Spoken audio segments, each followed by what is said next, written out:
having a bit of a wine background, we know that being food friendly is a very important thing. So when we developed the recipe for Natural Blonde, the bitterness in the beer was a very important aspect for us, because bitterness in beer, just like tannins in wine, both work with the fat content in the dish.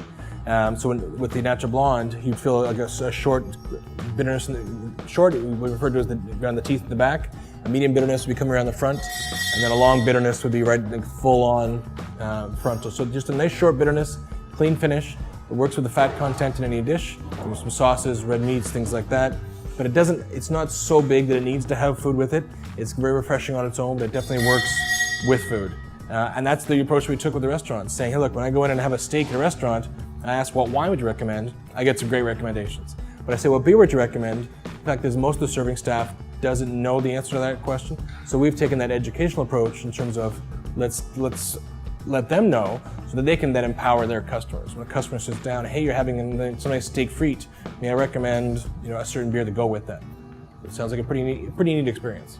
With the 1855, it actually has a pretty similar bitter component to it, but there's more of a bigger malt flavor. So our thing there we wanted to go with is there's lots of people that will say to us, I just drink dark beers.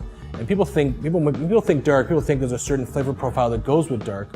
And what we've been able to do is find a good balance there, so having some nice malts, chocolatey notes to it, some nice bitterness, but a very refreshing beer as well. So you're getting those deep dark flavors, but a big refreshing note to it as well. So for us, it always comes down to balance.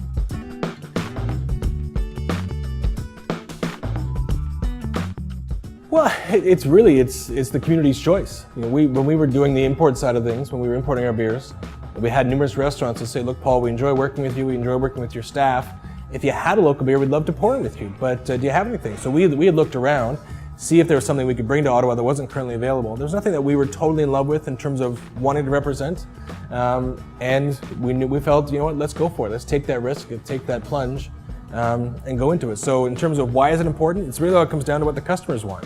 And the customers have decided that it's important for them. We have lots of restaurants that are very proud to put beer right on their menu. Proudly serving DigiKichesippi Natural Blonde, brewed 5 kilometers from my restaurant, or brewed 10 kilometers from my restaurant. Ottawa's only brewery. You'll see things like that in their POS, in their sales training, in their menus. So it's really a supply and demand. It's simple economics, right? The customer's demanding a certain product and a certain message, and we're able to provide that for them.